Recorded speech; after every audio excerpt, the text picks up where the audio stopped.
বন্ধুরা, আবার একটি ভিডিওতে চলে আসলাম। রবীন্দ্রনাথের সর্বশেষ গল্পটি কি? মুসলমানির গল্প। রবীন্দ্রনাথের ছোট গল্পের রচনার স্বর্ণযুগ কি?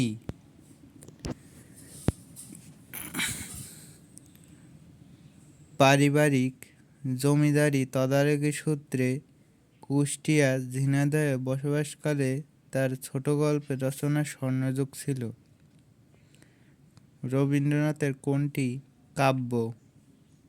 সোনারতরী, বিদ্রোহী। রবীন্দ্র গল্পের শ্রেষ্ঠ সম্পদ কি?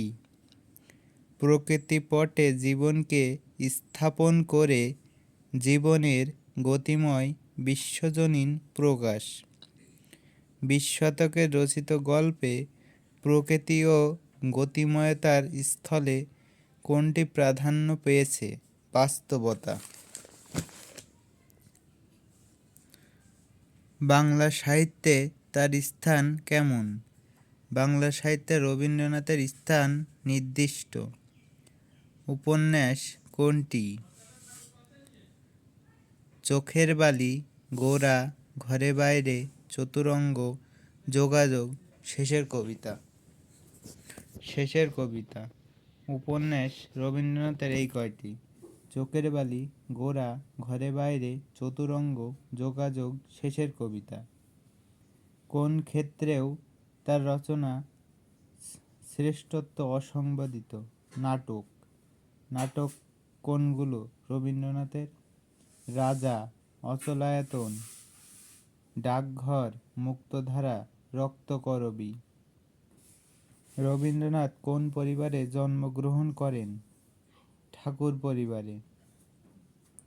কত সালে মৃত্যুবরণ করেন?